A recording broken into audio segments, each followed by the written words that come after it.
Olá, meus amigos, olá, minhas amigas do Legislação Integrada. Aqui quem fala é o professor Bruno Valente e a nossa conversa de hoje é sobre o informativo de número 757 do STJ.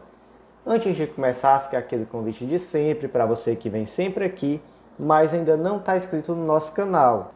Seja no Spotify, Deezer, Apple Podcasts, Google Podcasts ou mesmo no YouTube, não deixa de ativar o sininho para ficar sabendo de todas as novidades e nem de compartilhar com aquele amigo, aquela amiga que também estuda para concurso, que está fazendo faculdade de Direito ou que é profissional da área jurídica e que eventualmente vai ter interesse também nesse conteúdo. Ajuda muito o canal a crescer e a continuarmos com esse trabalho. Fica também o convite para você nos seguir no Instagram, @legislação_integrada, onde temos novidades diariamente. E por último, o convite mais importante de todos, não deixa de acessar legislaçãointegrada.com.br. Lá você vai conhecer o Clube da Lei, que é nosso clube de membros, que te dá acesso a todos os nossos materiais que integram a legislação e a jurisprudência de uma forma bem contextualizada, para você conseguir fazer um estudo contextualizado e em um único ciclo. Além disso, você tem acesso a todos os planos de leitura de uma forma ilimitada, são planos por carreira e por edital, e inclusive aos novos planos que forem sendo adicionados no decorrer da assinatura, já que você pode adquirir a assinatura semestral ou anual. E lembrando que até o fim do mês de novembro, então está acabando, você tem a oportunidade de aproveitar o nosso super desconto de Black Friday. O plano anual está saindo só R$ 20 a mais do que o plano semestral. Então, uma oferta super especial. Vem fazer parte do nosso clube e vamos para o primeiro julgado do dia. E hoje começamos com uma nova súmula. É a súmula 655 do STJ. Aplica-se à união estável, contraída por septuagenário, o regime da separação obrigatória de bens, comunicando-se os adquiridos na constância, quando comprovado o esforço comum. Então vamos lá, vamos começar aqui contextualizando. Nos termos do artigo 1641, é obrigatório o regime da separação de bens no casamento, das pessoas que o contraírem com inobservância das causas suspensivas da celebração do casamento, da pessoa maior de 70 anos e de todos que dependem para casar de suprimento judicial. Então vamos começar aqui fazendo uma diferenciação. A diferenciação é entre a separação legal, que é a separação obrigatória, ela está lá no artigo 1641 do Código Civil, e a separação absoluta, que está lá no artigo 1687 do Código Civil.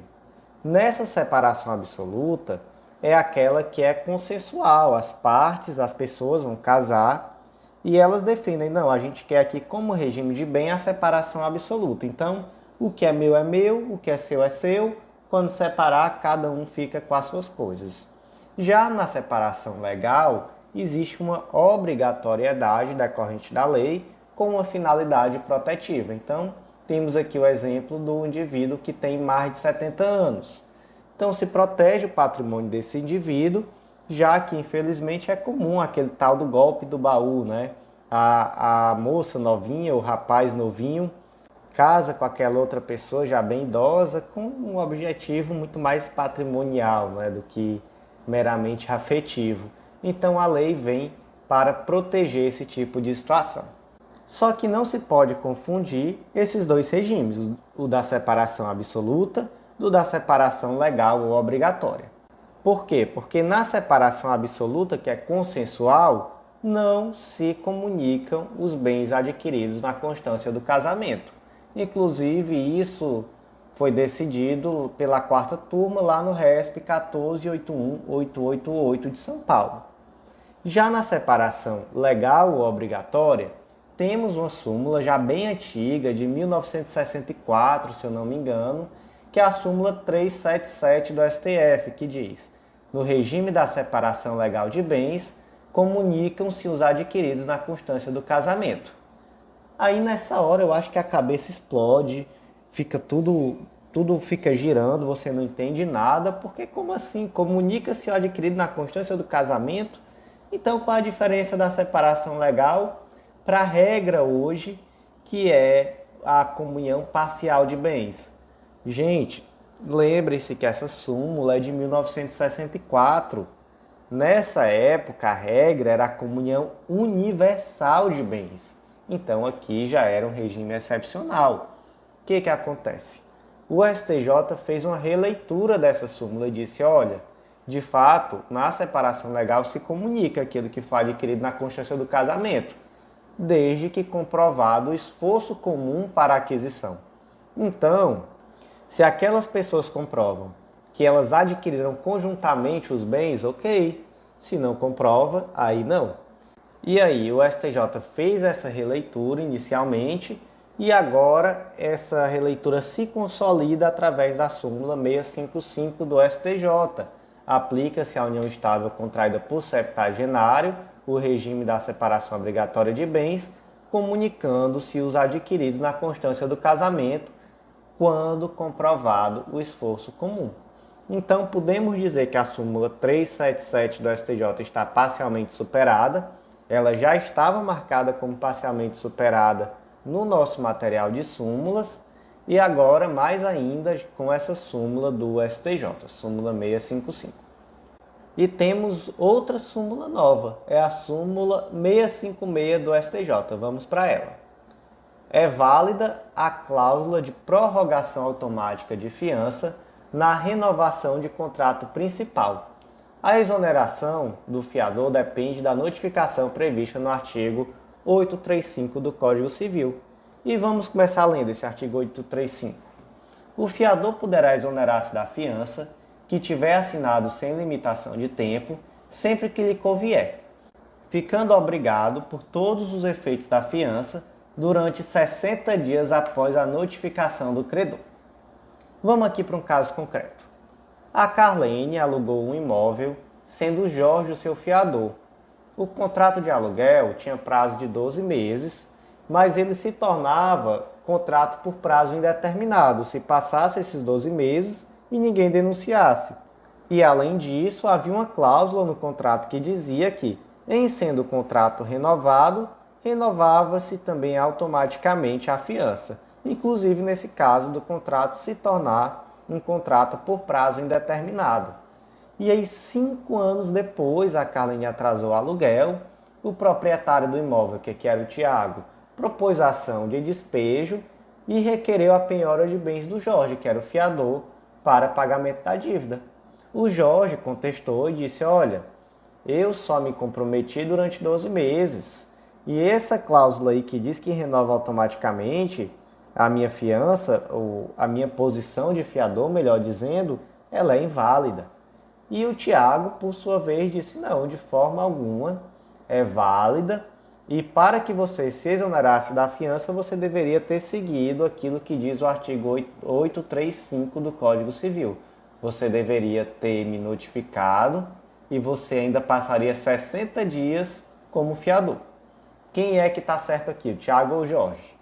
Quem está certo é o Tiago, porque é válida essa cláusula. Veja só, súmula 656 do STJ. É válida a cláusula de prorrogação automática da fiança na renovação do contrato principal. A exoneração do fiador depende da notificação prevista no artigo 835 do Código Civil. Além disso, gente, não confundam, tá? Se houver modificação do contrato sem que haja o consenso do fiador, aí sim existe a exoneração da fiança. Isso está previsto lá no artigo 366 do Código Civil. Importa a exoneração do fiador a novação feita sem seu consenso com o devedor principal. Inclusive tem um enunciado 547 da JDC. Na hipótese de alteração do contrato principal sem o consentimento do fiador, a exoneração deste é automática, não se aplicando o disposto no artigo 835 do Código Civil, quanto à necessidade de permanecer obrigado pelo prazo de 60 dias após a notificação do credor, ou de 120 dias no caso de fiança locatícia. Próximo julgado do dia, inserido na Lei do Mandado de Segurança, Lei número 12016 de 2009, destaque da seguinte forma: não é cabível o pedido de suspensão de liminar concedida para determinar a emissão de certificados de conclusão de alunos do curso de medicina com fundamento nas disposições da medida provisória 934 de 2020, convertida na Lei 14040 de 2020, cujos efeitos foram estendidos pela Lei 14.218 de 2021. Na verdade, o que importa aqui desse julgado não é nem saber o que dizia SMP 934, que foi convertido em lei. Não, aqui, na verdade, é uma questão acerca do pedido de suspensão de liminar, de quando ele é cabível. E esse tipo de pedido tem previsão em mais de uma lei. Por exemplo, tem aqui na Lei do Mandado de Segurança, tem na Lei da Cautelar contra o Poder Público, tem na Lei da Ação Civil Pública, e se trata da chamada contracautela. Por que é uma contracautela? Porque, via de regra, você consegue uma decisão liminar por uma cautela do Poder Judiciário no sentido de tutelar esse seu direito. E aqui vem a contracautela. Qual é a contracautela? É a de dizer, não, mas nesse caso aqui pode causar uma lesão à ordem pública, à saúde, à segurança. Então, calma ainda. Por hora, vamos suspender aqui os efeitos dessa decisão. Então, veja só o que diz o artigo 15 da Lei do Mandado de Segurança. Quando há requerimento da pessoa jurídica de direito público interessada ou do Ministério Público, então aqui a gente já vê de quem é a titularidade, para evitar lesão à ordem, à segurança, à saúde ou à economia pública, o presidente do tribunal, ao qual couber o conhecimento do respectivo recurso, suspender, em decisão fundamentada, a execução de liminar e da sentença. Dessa decisão caberá agravo sem efeito suspensivo no prazo de 5 dias, que será levado a julgamento na sessão seguinte à sua interposição. Então, veja só como é que se dá aqui esse regramento. O Ministério Público, a pessoa jurídica de direito público interessada, requer ao presidente do tribunal que julgaria o respectivo recurso a suspensão da liminar. Suspensão da execução da liminar ou da sentença, melhor dizendo. E dessa decisão cabe agravo sem efeito suspensivo no prazo de 5 dias. Qual é o fundamento desse pedido? É que a execução imediata daquela sentença ou daquela liminar vai causar uma lesão à ordem pública, à segurança, à saúde ou à economia pública. Então veja só, a fundamentação aqui é vinculada e veja que aqui a análise é muito mais política. Não é uma análise estritamente jurídica.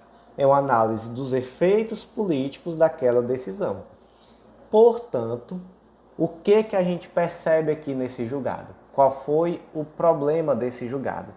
Que a universidade, ela requereu a suspensão da decisão liminar, que permitiu a concessão dos diplomas aos alunos por questões meramente jurídicas, ou seja, ela utilizou o pedido de suspensão da liminar como uma espécie de recurso. E não é recurso. O fundamento não é esse. Ela deveria ter pedido dizendo, olha, se eu confeccionar esses diplomas agora, vai estar em risco a segurança pública e demonstrar por que está em risco. Não foi isso que foi feito. Então, nesse caso concreto, e aqui, gente, para quem quiser entender, no informativo escrito eu coloquei trechos dessa medida provisória. Na medida provisória eu coloquei inteira. A lei que foi convertida, que é a 14.040, é que eu coloquei trechos, mas se refere aqui àquele período da pandemia em que se permitiu o adiantamento dos cursos de saúde, sobretudo. Se eu não me engano, foram cursos de medicina, enfermagem, dentre outros. E aí o contexto era esse, entendeu? E a universidade, ela não concordou que determinados alunos teriam direito a colar grau antecipadamente. E aí ela, ao invés de postular através dos recursos cabíveis, ela pediu uma suspensão de liminar aqueles alunos que tinham conseguido a liminar para conseguir esse diploma antecipadamente. Então, não cabe, né? Como a gente já viu, o pedido de suspensão de liminar, ele não é recurso. Ele é um pedido que vai ter uma fundamentação, sobretudo política, no sentido de evitar um grave dano.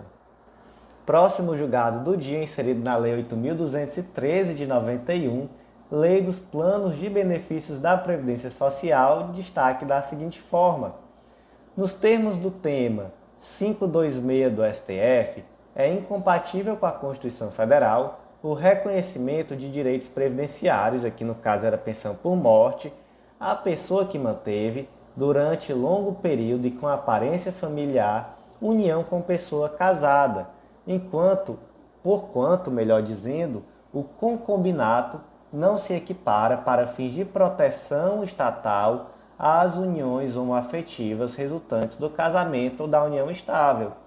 Então aqui uma decisão do STJ, decisão inclusive aqui da Corte Especial, que vai no sentido do tema de repercussão geral do STF, tema 526, que de fato determinou que é incompatível com a Constituição Federal o reconhecimento de direitos previdenciários, no caso pensão por morte, a pessoa que manteve durante longos períodos com aparência familiar união com pessoa casada, ou seja, o concubinato, a concubina. Se for usar a linguagem aqui do estado do Ceará, é a tal da quenga. É aquela pessoa que se relaciona com outra pessoa casada. Porque, veja só, isso não se confunde com a união estável. A união estável se dá entre pessoas que não estão impedidas de casar. Isso não se confunde sequer com o tal do poliamor, com a tal das múltiplas famílias, né? Múltiplas uniões estáveis. Não é isso. Aqui é uma situação em que o indivíduo é casado e ele tem outra família. Ele, apesar de ser casado, ele constitui outra família, normalmente sem o conhecimento da família original, via de regra com a pessoa que sabe que ele é casado, e essa outra pessoa, que é a concubina, que via de regra age aqui como uma cúmplice da situação, é essa pessoa que não vai ter direitos previdenciários. Inclusive, eu não tenho aqui agora julgados, mas eu já vi, inclusive, salvo engano, julgados do STJ mesmo, no sentido, fazendo um distinguish, melhor dizendo, em casos em que a concubina não sabia que era a concubina. Então, assim, realmente aqui estamos tratando daquela situação em que a concubina é uma verdadeira cúmplice do indivíduo casado e que mantém paralelamente outra família. Daqui para frente iniciamos os julgados da segunda sessão.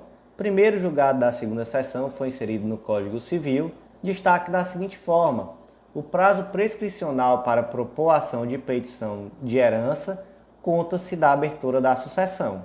O que é essa petição de herança? Ela está prevista no artigo 1824 do Código Civil. O herdeiro pode, em ação de petição de herança, demandar o reconhecimento de seu direito sucessório para obter a restituição da herança ou de parte dela, contra quem, na qualidade de herdeiro, ou mesmo sem título, a possua.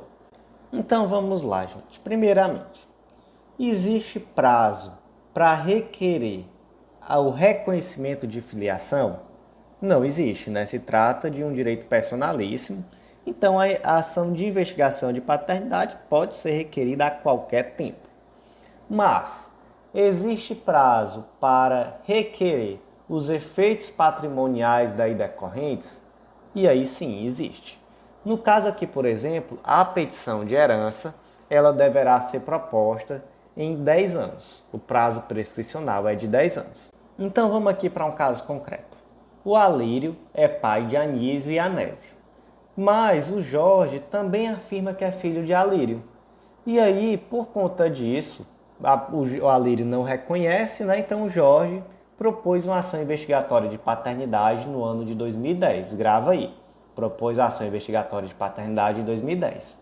A ação estava tramitando e o Alírio morreu em 2011 e ele deixou bens. Em 2021, 10 anos depois que Alírio morreu, a ação investigatória de paternidade transitou em julgado e Jorge foi reconhecido como filho de Alírio. Em 2022, o Jorge propôs uma ação de petição de herança requerendo a parte que lhe cabia. Então ele propôs essa ação em face dos demais herdeiros, dizendo, olha, devolve aí para o acervo sucessório a minha parte e passa para cá porque eu tinha direito, porque eu sou filho. E aí vem a questão. Qual é o termo inicial do prazo prescricional de 10 anos para a petição de herança? É a data da morte de Alírio, ou seja, 2011, ou é a data do trânsito em julgado da ação investigatória de paternidade, ou seja, 2021. E aí a terceira turma do STJ, ela decidia no sentido de que o termo inicial é a data do trânsito em julgado da ação investigatória de paternidade. Então, nesse caso, somente a partir de 2021 começaria a contar esse prazo de 10 anos. Entretanto, a quarta turma do STJ tinha um entendimento em sentido diverso, e esse entendimento da quarta turma foi o que prevaleceu agora com esse julgado da segunda sessão. A segunda sessão decidiu que o termo inicial desse prazo prescricional é a abertura da sucessão. O que é a abertura da sucessão? Quando é que ela se dá? Ela se dá com a morte. Então, nesse caso concreto, qual foi o termo inicial? O termo inicial foi o dia da morte de Alírio, que aconteceu no ano de 2011, quando acabou o prazo em 2021. Se Jorge propôs a petição de herança só em 2022, já está prescrito esse direito. Aí você diz, nossa, mas que injustiça. Então quer dizer que o Jorge vai ter que ficar lá parado, sentado, sem fazer nada? E a resposta é não, né, gente? Pelo contrário, o advogado do Jorge que dormiu aqui, que foi preguiçoso. O Jorge poderia perfeitamente já ter se habilitado no inventário lá no ano de 2011. Por quê? Porque essa atuação no processo, ela independe do trânsito em julgado da outra ação. E, inclusive, era possível que o inventário ficasse suspenso até a decisão acerca dessa filiação ou não. Então, o correto seria, já desde o começo, ele ter agido. Não fazendo o mínimo sentido, sequer estrategicamente, a pessoa ficar parada, deixar todos os bens serem divididos para 10, 11 anos depois e propor uma ação de petição de herança. Então, assim, realmente dormiu no ponto aqui o Jorge. Foi, assim, erro crasso, não era para ele ter partido por aí. Daqui para frente, iniciamos os julgados da terceira sessão do STJ, e o primeiro julgado foi inserido no Código de Processo Penal, destaque da seguinte forma: a competência para a execução do acordo de não persecução penal é do juízo que homologou. Então vamos lá. Onde é que está previsto o acordo de não persecução penal? É uma novidade da Lei 13.964 de 2019, o tal do pacote anticrime. Está previsto lá no artigo 28A do Código de Processo Penal. Não sendo o caso de arquivamento e tendo o investigado confessado, formal e circunstancialmente, a prática da infração penal, sem violência ou grave ameaça e com pena mínima igual ou inferior a 4 anos, o Ministério Público poderá propor acordo de não persecução penal, desde que necessário e suficiente para a reprovação e prevenção do crime, mediante as seguintes condições ajustadas cumulativa e alternativamente. Então vamos lá, antes das condições, o que a gente viu aqui? Que se trata de uma medida que é oferecida pelo Ministério Público, então é sempre o Ministério Público que oferece, não é uma obrigação, já que a gente tem aqui o poderá, então poderá desde que o Ministério Público veja que é suficiente para a prevenção do crime e para a reprovação do crime, e o crime tem que necessariamente ter sido confessado, formal e circunstancialmente, tem que ser um crime sem violência ou grave ameaça, e a pena mínima tem que ser inferior a 4 anos. Então, esses são os requisitos. E aí, quais são as condições que podem ser cumulativas ou alternativas? 1. Reparar o dano ou restituir a coisa à vítima, exceto na impossibilidade de fazê-lo. 2. Renunciar voluntariamente a bens e direitos indicados pelo Ministério Público como instrumento, produto ou proveito do crime. 3. Prestar serviço à comunidade ou entidades públicas por período correspondente à pena mínima combinada ao delito, diminuída de 1 a 2 terços, em local indicado pelo juízo da execução na forma do artigo 46 do Código Penal. 4. Pagar a prestação pecuniária a ser estipulada nos termos do artigo 45 do Código Penal à entidade pública ou de interesse social a ser indicada pelo juízo da execução que tenha preferencialmente como função proteger bens jurídicos semelhantes ou iguais aos aparentemente lesados pelo delito. Ou 5. Cumprir por prazo determinado outra condição indicada pelo Ministério Público, desde que proporcional e compatível com a infração penal imputada. Então veja só, o promotor, ou melhor, o Ministério Público, propõe esse acordo de não persecução penal, o indivíduo aceita ou não aceita.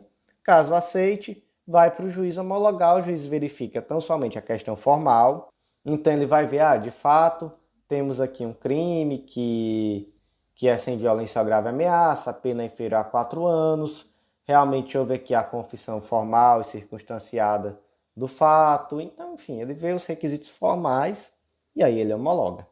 Depois que ele homologa, aí o indivíduo vai ter que cumprir alguma dessas condições. E aí vem a pergunta, quem é o juiz responsável, quem é o juiz competente pela execução desse acordo? Então, por acompanhar a execução dessas medidas que foram aplicadas.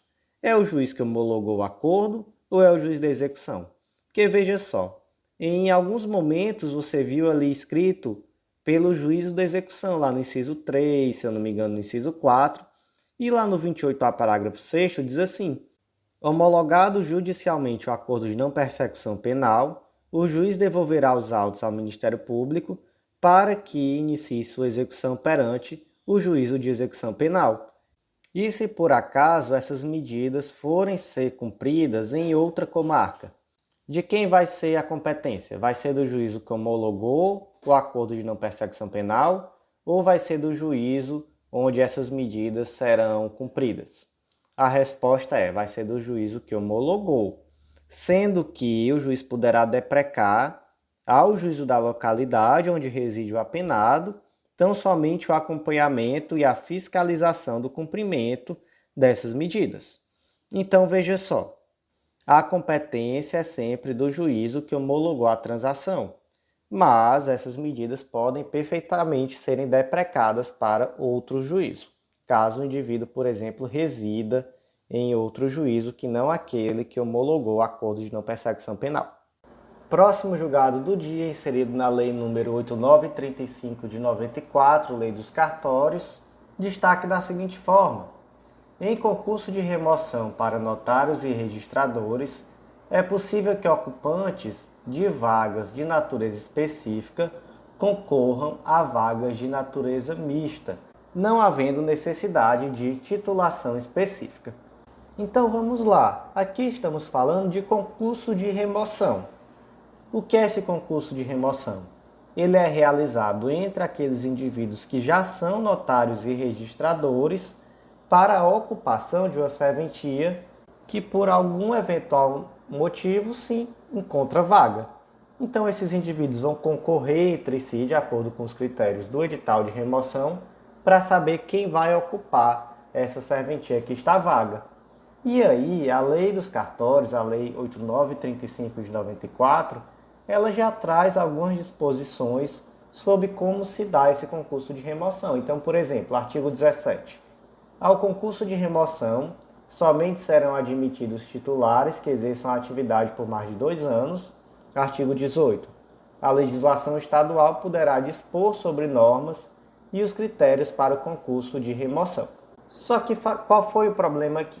Determinados indivíduos, nesse caso concreto, ingressaram na atividade de registrador notário em concurso de natureza específica, por exemplo, para registro de imóveis e registros públicos. Mas a vaga que surgiu era para uma serventia mista, que era registro de imóveis e especiais. E aí questionou-se, esse indivíduo, quando passou no concurso, foi para uma serventia de natureza específica. Ele pode concorrer no concurso de remoção a essa vaga de serventia mista, ou o contrário, ele entrou em um concurso de serventia mista mas ele pode depois concorrer no concurso de remoção a uma vaga de natureza específica? E a resposta é sim, ele pode. Por quê? Porque a lei federal, que é a lei número 8935, não traz nenhuma vedação a isso, e a lei estadual, nesse caso concreto, também não traz nenhum tipo de vedação. Ela traz tão somente, nesse caso específico aqui, a lei estadual, que é do Rio Grande do Sul, há uma disposição sobre isso, sobre o concurso para ingresso, não para o concurso de remoção. Então, perfeitamente possível, já que não existe aqui nenhum tipo de disposição legal em sentido contrário. Gente, eu esqueci de falar no começo, a partir desse julgado, começaram os julgados da primeira turma do STJ. O próximo julgado também da primeira turma, inserido no Código Civil, destaque da seguinte forma: o fato gerador do laudêmio é o registro do imóvel em cartório de registro de imóveis, que é o momento em que ocorre a transferência do domínio útil do aludido direito real. Aí você me pergunta, o que diacho é esse tal de laudêmio? Isso daí ainda existe no direito brasileiro? Que aberração é essa? Gente, o artigo 1038 do Código Civil, ele diz que é proibida a constituição de enfiteuses e subenfiteuses, subordinando-se as existentes até a sua extinção ao Código Civil de 2016 e leis posteriores. Parágrafo 1º. Nos aforamentos a que se refere esse artigo é defesa, ou seja, é proibido cobrar laudêmio ou prestações análogas nas transmissões de bem aforado sobre o valor das construções ou plantações. E 2. Constituir subenfiteuse. Parágrafo 2º. A enfiteuse dos terrenos de marinha e acrescidos regula-se por lei especial. Então vamos lá, o que diacho é enfiteuse? Enfiteuse é um negócio que não existe mais no direito brasileiro, mas que existia na Constituição de 1916, ou melhor dizendo, não é que não exista mais, é que não se pode constituir novas, mas aquelas que já existiam permanecem existindo. E uma enfiteuse é uma quase propriedade. Então, o enfiteuta, ou foreiro, ele tem um direito de posse, uso, gozo, sobre coisa alheia, de uma forma vitalícia. De tal forma que o senhorio, que é o verdadeiro dono, não pode em nenhum momento pegar de volta esse imóvel. E o enfiteuta pode inclusive vender. Mas o que o senhorio tem direito? Ele tem direito ao recebimento de um valor toda a vida que esse imóvel for transferido. Então, o enfiteuta vendeu o imóvel. Vai ser necessário pagar um valor ao senhorio. O nome desse valor é laudêmio. De quem são a maior parte das enfiteuses no Brasil? São da Igreja Católica. São terrenos que pertencem à Igreja Católica, mas são constituídas enfiteuses. Então, sempre que esses terrenos são vendidos, é necessário que se pague esse valor para a igreja. Outro exemplo muito famoso no Brasil é o da cidade de Petrópolis, que foi fundada em uma fazenda que pertencia ao então imperador Dom Pedro II. E ainda naquela época, lá em 1800 e bolinha, foi constituída uma enfiteuse, e por conta disso, até hoje, os tais membros da família real brasileira recebem o laudêmio sempre que um imóvel é vendido na cidade de Petrópolis. E aí eu vou lhe dizer, pense num dinheiro mal gasto, mandar dinheiro para essa tal família real brasileira, que inclusive é uma piada. Outro dia o tal do príncipe regente do Brasil visitou a Universidade Federal do Ceará e foi recebido com honras. Fizeram uma placa para poder dizer que o rapaz pisou lá, é muita baixaria, mas enfim.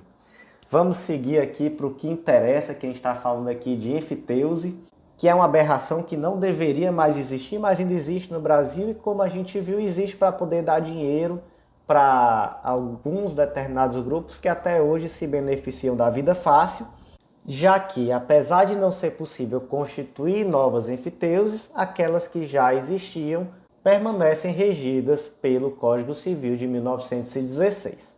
E também aqui um detalhe de que os terrenos de marinha, melhor dizendo, são regulados por lei especial e que a partir do Código Civil de 2002, já não é possível cobrar laudêmio sobre as benfeitorias, construções, plantações, etc., somente sobre o valor do terreno, né, basicamente.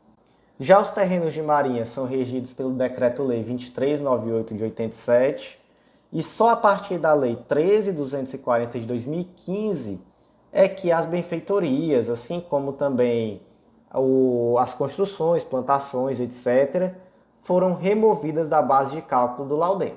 Então vamos lá, vamos aqui para um caso concreto. O José adquiriu um imóvel sujeito ao pagamento de laudêmio, e aí, por esse motivo, lá em 5/8 de 2015, ele recolheu esse valor levando em conta o valor do terreno e das benfeitorias. Só que o que acontece? Esse contrato foi assinado em 3/11 de 2015, mas o registro do imóvel só ocorreu em janeiro de 2016. O que aconteceu entre a data do pagamento e a data do registro do imóvel? Entrou em vigor a Lei 3.240, que modificou o Decreto-Lei 2.398 de 87 e excluiu as benfeitorias, construções, plantações, etc. da base de cálculo. Agora passou a ser tão somente a quantia correspondente ao domínio pleno do terreno. E aí o José pensou e disse, não, calma, como eu só registrei esse terreno em 2016, então o fato gerador desse laudêmio só ocorreu em 2016. Logo, não deveria ter pago laudêmio sobre as construções, plantações, benfeitorias, etc. Então, por gentileza, me devolva aí o que eu paguei a mais. E aí? O José tem razão? José tem razão. Por quê? Porque apesar dele ter adiantado o pagamento do laudêmio, o fato gerador só ocorreu em 2016, quando já estava vigente a Lei número 13.240 de 2015 e, portanto, já não incidia laudêmio sobre benfeitorias. Daqui para frente, iniciamos os julgados da segunda turma do STJ, primeiro julgado do dia inserido na Constituição Federal. Destaque da seguinte forma: conselheiro do Tribunal de Contas do Estado do Paraná, quando não puder ser reintegrado imediatamente, deve permanecer em disponibilidade, conforme legislação estadual, haja vista que a perda do cargo ocupado com garantia de vitaliciedade necessita de decisão judicial transitada em julgado em ação própria. E aí vamos lá. Dentre as garantias dos juízes está a garantia da vitaliciedade, segundo a qual só é possível perder o cargo ocupado através de uma decisão judicial transitada em julgado. A partir de quando se tem essa vitaliciedade? Se for de um juiz de primeiro grau, após 2 anos de exercício. Se for um juiz de tribunal, aí já é imediatamente. Então, desembargador, ministro, a partir do momento que assume já é vitalício. E quando nós falamos em conselheiro de tribunais de contas, existe aqui uma equiparação. Então, conselheiro de tribunal de contas, a partir do dia que assume, já é vitaliciado. O que aconteceu aqui no caso concreto? O Joãozinho foi nomeado conselheiro do Tribunal de Contas do Estado, só que aí, logo depois que ele foi nomeado, verificou-se uma incongruência nessa nomeação e se revogou esse ato de nomeação e se nomeou outra pessoa no lugar dele, sem decisão judicial, sem nada. Olha só a loucura que aconteceu aqui, a aberração. Um conselheiro de Tribunal de Contas foi nomeado e depois foi, digamos assim, exonerado, né? Foi ripado e colocaram o outro no lugar sem decisão judicial, sem nada. E aí, esse conselheiro propôs uma ação judicial requerendo a sua reintegração. E aí, qual é o problema? O problema é que ele não tinha como ser reintegrado porque já tinha outro conselheiro no lugar. E esse outro conselheiro que estava no lugar também é vitaliciado. Então ele não pode ser retirado sem uma decisão judicial transitada em julgado. Olha só a loucura que se formou. E aí qual foi a solução encontrada? Você disse, olha, precisamos reintegrar. Ele foi reintegrado. Mas ele não pode ser reconduzido ao cargo, porque já tem um conselheiro lá nomeado.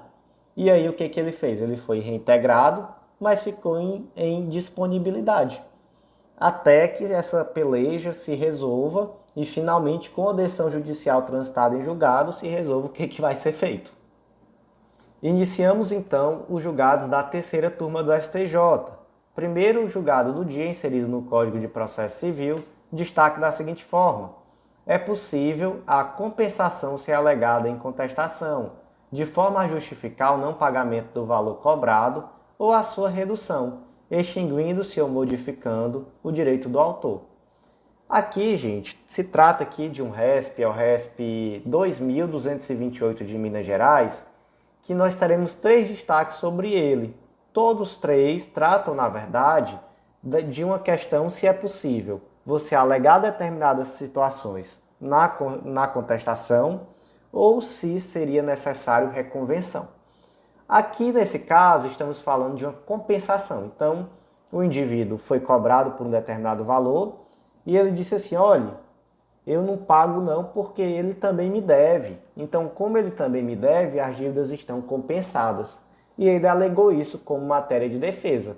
Qual é a questão? Isso é um fato novo. É necessário dilação probatória sobre esse fato novo. E se a gente for pensar assim bem rigidamente, não é possível você expandir os limites da ação judicial após a propositura dessa ação. E aqui, para que se alegue a compensação de valores, é necessário alegar um fato novo que não guarda relação com o fato que está sendo discutido. E aí, mesmo assim é possível alegar compensação? Mesmo assim é possível. Por quê?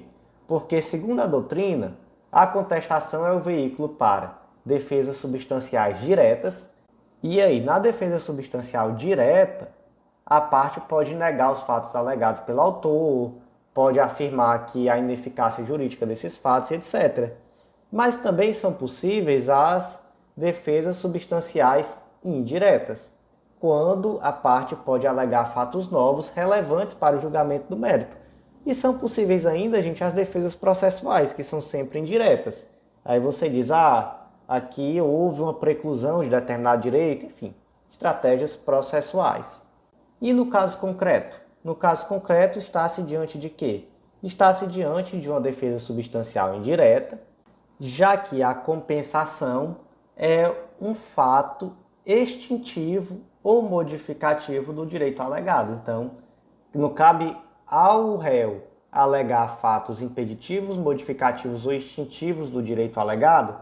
O que é a compensação, senão uma forma de extinção do débito? Trata-se de um fato extintivo.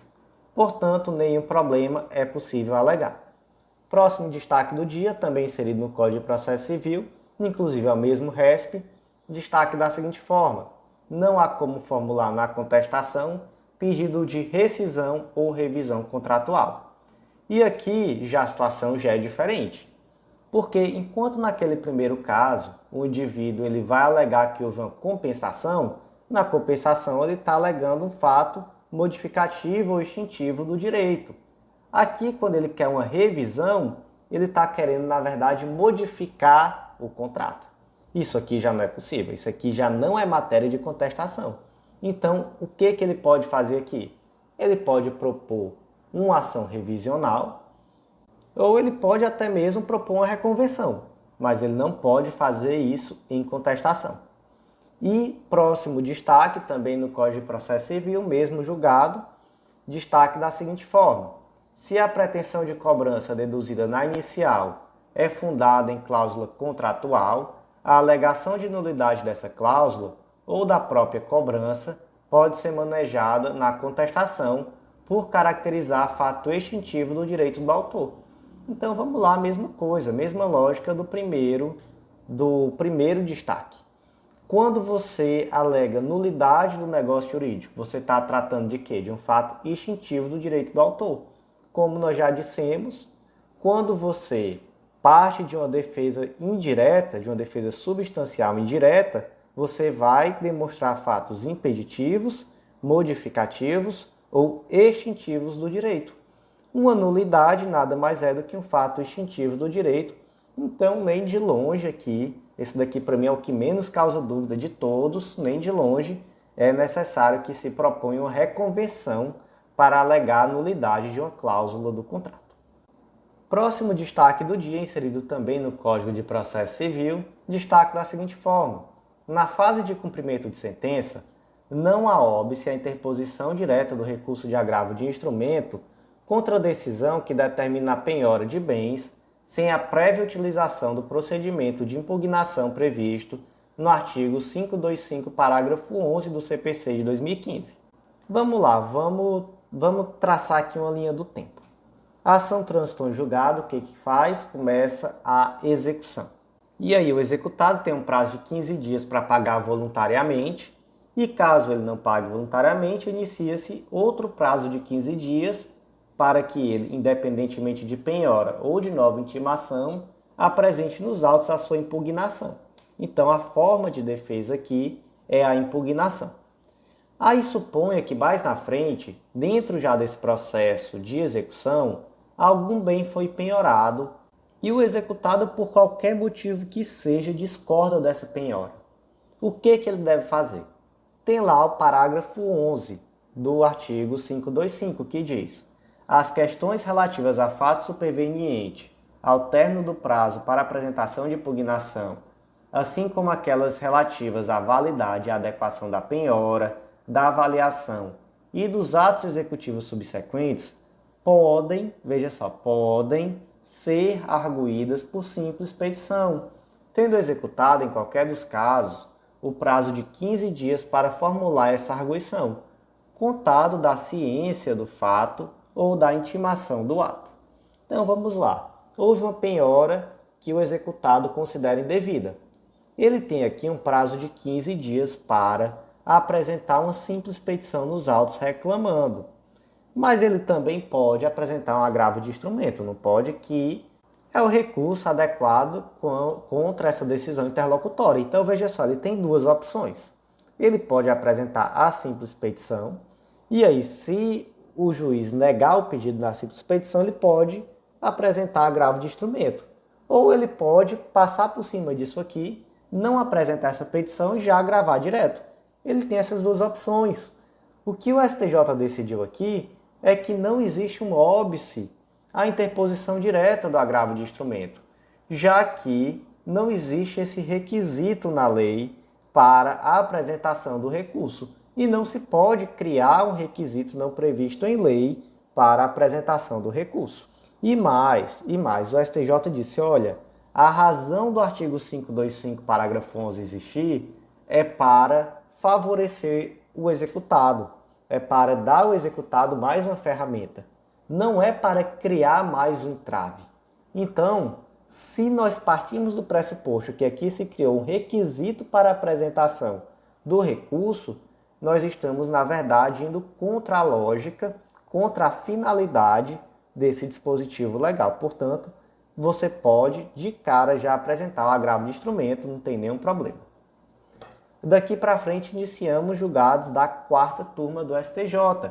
E o primeiro julgado do dia também foi inserido no Código de Processo Civil.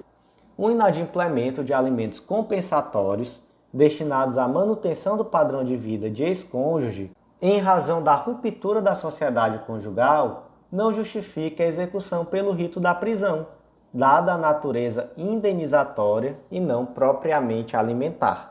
Então vamos lá. No Brasil só remanesce uma forma de prisão civil por dívida, que é a prisão civil do devedor de alimentos. Ah, professor, não, porque se você for lá no artigo 5º da Constituição, tem dizendo também que é possível a prisão civil do depositário infiel.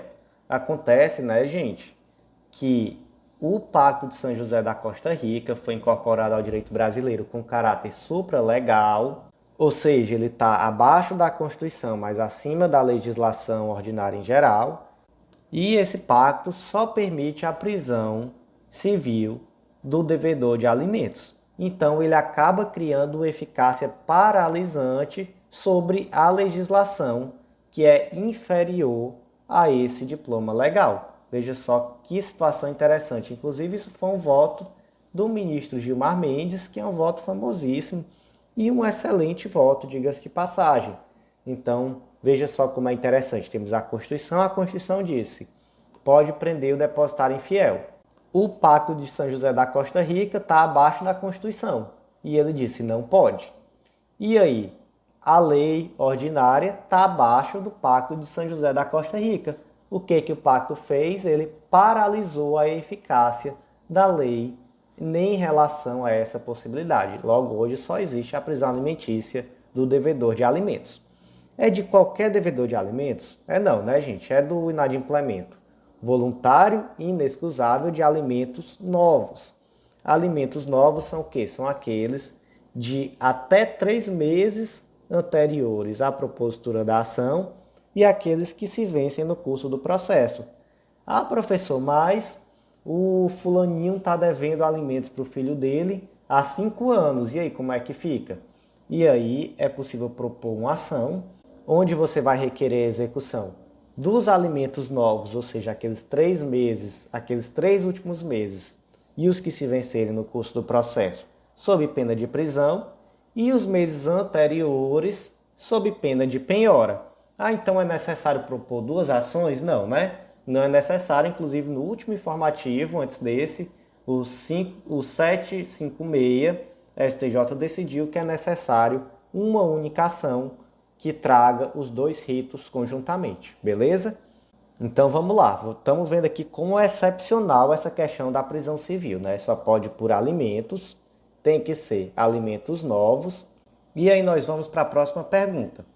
Qualquer espécie de alimentos, então, porque nós temos aí pelo menos 3 espécies. Alimentos legítimos, que são devidos por força de vínculo familiar, alimentos voluntários, negociais, que decorrem de negócio jurídico, e alimentos indenizatórios. E aí, qualquer dessas 3 espécies pode ser executada pelo rito da prisão civil? E a resposta é não. Então, por exemplo, o STJ decidiu aqui que os alimentos prestados ao ex-cônjuge em virtude da ruptura da sociedade conjugal como forma de manutenção do padrão de vida, esses alimentos possuem natureza compensatória ou indenizatória. Então, ela não autoriza a prisão civil. Já que os alimentos que autorizam a prisão civil são aqueles que têm natureza alimentar. Em outra oportunidade, o STJ entendeu também que não cabe prisão civil pelo inadimplemento de alimentos devidos em razão da prática de ato ilícito. Então veja só, como o STJ tem cada vez mais restringido essa questão da prisão civil. Então fica realmente para aquela situação excepcional. Inclusive, gente, tem um julgado que é muito interessante, que é o HC 392521, que ele diz, olha, nesse caso concreto aqui, o credor do débito já é maior e capaz, a dívida já se prolongou muito no decorrer do tempo, então já não faz mais sentido a prisão civil. Porque a prisão civil aqui, nesse caso, ela vai deixar de ser uma prisão com o objetivo tão somente coercitivo ao pagamento e vai se transformar em uma sanção por inadimplemento. Então, veja só que caso interessante que o STJ deixou de aplicar a prisão civil também. Daqui para frente iniciam os julgados da 5ª turma do STJ e o próximo julgado do dia foi inserido na Lei 8625 de 83, que é a Lei Orgânica do Ministério Público. Destaque da seguinte forma: havendo requerimento próprio neste sentido, a intimação efetivada por meio eletrônico do Ministério Público não viola sua prerrogativa de ser pessoalmente intimado. Então vamos lá. O Ministério Público tem a prerrogativa de ser pessoalmente intimado de tudo o que acontece no processo. Então essa prerrogativa está lá no artigo 41, inciso 4º da Lei Orgânica do Ministério Público, constituem prerrogativas, receber intimação pessoal em qualquer processo e grau de jurisdição, através da entrega dos autos com vista. Também está previsto lá na Lei Orgânica da ADPU, do MPU, e é uma prerrogativa que também se estende ao defensor público, né? Até por isso eu confundi aqui, falei Lei Orgânica da ADPU, já que a mesma prerrogativa existe também para a Defensoria Pública. E a decisão, inclusive, do STJ no sentido que sequer a intimação em audiência supre. E realmente não faz sentido dentro da lógica de trabalho do defensor público, do promotor de justiça, etc., que essa intimação em audiência supra, porque se tratando de um processo físico é necessário que venha em carga, venha a carga dos autos para que a petição seja feita, e se tratando de um processo digital, é necessário que essa intimação vá via sistema, porque senão a própria organização do trabalho se torna impossível. Então, de fato, é necessário que vá via sistema. Mas aqui nesse caso existe uma peculiaridade. o próprio membro do Ministério Público requereu a intimação por meio eletrônico, fora das diretrizes da lei do processo eletrônico, né? Fora das diretrizes. Então ele mesmo requereu. E aí é possível que depois ele alegue a nulidade? Não, não é possível. Próximo julgado do dia inserido no Código de Processo Penal, destaque da seguinte forma: no âmbito do Tribunal do Júri, não há nulidade na formulação de quesito a respeito do dolo eventual, quando a defesa apresenta tese no sentido de desclassificar o crime para lesão corporal seguida de morte, ainda que a questão não tenha sido discutida no plenário. Vamos lá. Lá no artigo 483 do Código de Processo Penal, trata-se sobre a formulação dos quesitos. Então, depois que acaba o júri, depois que acabam os debates no plenário do júri, melhor dizendo, são formulados quesitos que serão respondidos pelos jurados. Como são esses quesitos? Primeiro, o primeiro quesito tem que tratar sobre materialidade do fato. Então, ocorreu o fato? Ocorreu o homicídio? Sim ou não?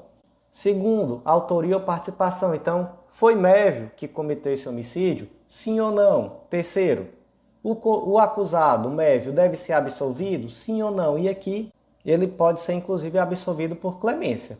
E aí, o inciso 4 vai determinar que sejam redigidos quesitos sobre a existência de causa de diminuição da pena e depois sobre a existência de qualificadoras ou causas de aumento. Até aí, ok. E se a defesa alegar a desclassificação?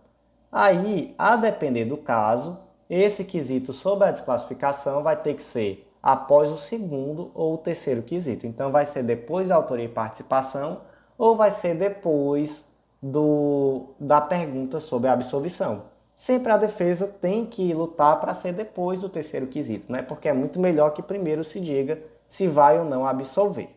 E aí, vamos lá, caso concreto. O Mévio ele foi pronunciado pela prática do crime de homicídio, mas no plenário do júri, o advogado alegou que, na verdade, o Mévio cometeu foi um crime de lesão corporal seguida de morte. Então, o que o Mévio queria? O advogado do Mévio queria uma desclassificação do crime. Então, foram formulados dois quesitos para abarcar a tese defensiva de desclassificação. Quais foram? Primeiro se perguntou: houve dolo direto no cometimento do homicídio, ou seja, Mévio queria matar? E aí, os jurados disseram não. Só que depois foi formulado outro quesito. Mévio assumiu o risco de matar, ou seja, houve aqui um dolo eventual no homicídio? E aí os jurados disseram sim, dolo eventual houve. E aí o advogado do Mévio disse: opa, não foi discutida aqui questão de dolo eventual. Temos uma nulidade aqui. E aí, o advogado de Mévio tem razão ou não? O STJ entendeu que não. E ele entendeu que não porque ele disse assim: olha, o homicídio ele pode ser praticado tanto por dolo direto quanto por dolo eventual. Então, para que se configurasse aqui um crime de lesão corporal seguida de morte, deveria ser respondido negativamente pelo júri tanto a existência do dolo direto de matar quanto a inexistência do dolo eventual de matar. Então não tem nenhum problema, apesar dessa questão do dolo eventual não ter sido discutida diretamente em plenário. Mas aqui era necessário, para desclassificar, que esse tema fosse perpassado, já que o que se estava discutindo era se havia um dolo de matar ou de lesionar. E aí, para se verificar se há dolo de matar, é necessário que se responda se o dolo é direto ou eventual. Então, no caso concreto, se entendeu que, olha, não existe dolo direto, mas de fato ele assumiu o risco, teve aqui um dolo eventual, então foi um homicídio mesmo. Não foi uma lesão corporal seguida de morte.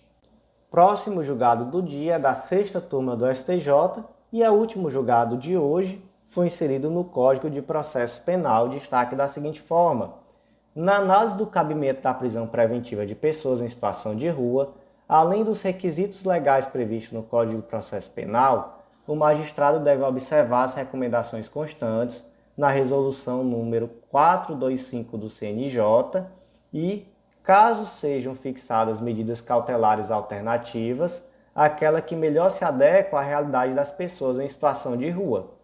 O que diz essa resolução 425 do CNJ? Eu colei aí no material escrito algum trechinho dela, mas é importante até que você dê uma lida melhor.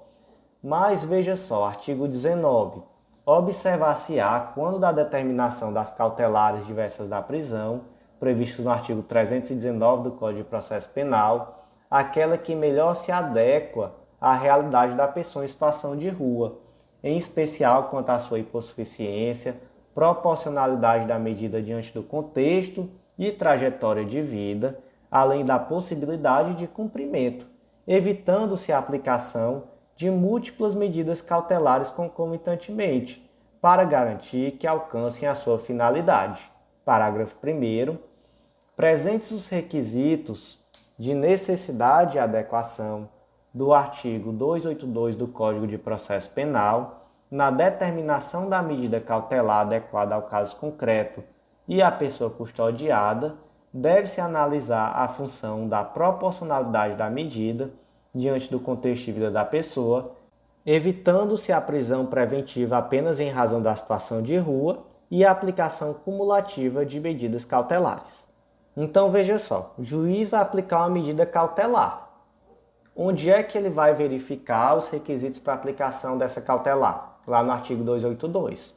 É necessário necessidade da aplicação da lei penal para investigação ou instrução criminal e adequação da medida à gravidade do crime, circunstâncias do fato e condições pessoais do indiciado ou acusado. E aí, lá no parágrafo 6º, diz que a prisão preventiva, que é a mais grave de todas as cautelares, só vai ser determinada quando não for cabível sua substituição por outra medida cautelar. E o não cabimento dessa substituição por outra medida deve ser justificado de forma fundamentada nos elementos do caso concreto e deve ser fundamentada de forma individualizada. Até aí, ok. Se estivermos diante de pessoas em situação de rua, aí mais ainda, aí deve-se observar também o que diz a resolução número 425 do CNJ. Então, por exemplo, vai aplicar uma prisão preventiva. Primeiro, nunca utilizar a situação de rua como algo para corroborar o risco ou qualquer situação que vai justificar a preventiva, pelo amor de Deus. Esse tipo de argumento preconceituoso, esse tipo de argumento que vai estigmatizar a pobreza, gente, por favor, não seja esse profissional, não faça isso. Inclusive, é isso que a resolução 425 de 2021 do CNJ quer evitar. Outra coisa, vai aplicar uma medida cautelar, vamos evitar a aplicação cumulativa de cautelares, porque a pessoa em situação de rua ela já está em situação de vulnerabilidade. Para ela, costuma ser muito mais difícil cumprir aquelas medidas cautelares que serão impostas. Então, se você coloca várias cautelares, é muito mais difícil. Então, mesmo pode pensar até em deslocamento, em situações que podem ser simples para a gente no dia a dia, mas para uma pessoa em situação de rua vai ser ainda mais complicado. E aí, o que é o ideal? O ideal é que se escolha uma medida cautelar e se aplique ela de forma a tentar garantir a finalidade que se busca alcançar, na medida em que a aplicação de várias cautelares acaba esvaziando esse processo. E aí a resolução também traz outros vetores, por exemplo, verifica que essa pessoa está em situação de rua, então já de cara existe uma hipossuficiência agravada, verifica a proporcionalidade da medida diante do contexto e da trajetória de vida desse indivíduo, verifica a possibilidade de cumprimento. Então, por exemplo, teve uma das decisões que eu peguei sobre essa questão que foi determinada ao indivíduo a cautelar que era dele todo dia à noite ir para um abrigo da prefeitura. E a prefeitura nem abrigo tinha. E aí o indivíduo ele é um fora da lei por existir. O fato dele existir e ser pobre o torna um criminoso. Por quê? Porque existe uma determinação judicial para que ele toda noite vá para um abrigo e não tem abrigo, não tem vaga no abrigo. O Estado não se deu ao trabalho de providenciar esse abrigo. Então, gente, é esse tipo de situação, é esse tipo de visão, de análise da situação concreta. Se vai determinar que o indivíduo fique no abrigo, pelo amor de Deus, vai lá e consegue a vaga do abrigo. Não manda só o rapaz e se recolher todo dia à noite no tal abrigo, que até então nem sequer existe ou nem sequer tem a vaga dele garantida. Gente, tem mais um julgado da primeira turma, mas esse julgado é muito específico, então ele não foi adicionado ao material, mas ele está bem explicadinho lá no material escrito, tá bom? Ele não foi adicionado à lei, a nenhuma lei integrada, mas eu vou ler aqui para vocês o destaque. O profissional de advocacia privada, constituído por município por mandato com poderes expressos, não tem direito líquido e certo ao cadastramento e acesso aos dados utilizados pelo Estado no cálculo de valor adicionado referente ao ICMS. Então vocês podem dar uma olhadinha lá no material escrito, vai tratar sobre o tal do Coíndice ICMS, que é um sistema que pela lei cada município pode cadastrar até 2 usuários, e o STJ entendeu que dentre os usuários não pode ser um advogado que simplesmente tem um contrato com o município. Então, nesse caso, não se reconheceu a esse advogado o direito de ser cadastrado no sistema. E aí é bem específico, mas você pode ver a explicação no julgado escrito que está bem explicadinho, tá bom? Então, meus amigos, por hoje foi isso. Eu agradeço muito a você que ouviu até o final. Fica aquele convite, não deixa de acessar legislaçãointegrada.com.br e aproveita essa Black Friday, gente, vem fazer parte do nosso clube. Você não vai ter outra oportunidade como essa. Dia 1º de dezembro, o preço vira, acabou o Black Friday e esse desconto super especial não se repete, até porque já vai ter o reajuste natural de valor diante do fim de ano e realmente esse é o menor preço que você vai conseguir adquirir a assinatura do Clube da Lei. Então vem fazer parte, eu aguardo por você e aguardo também no nosso próximo podcast. Até lá!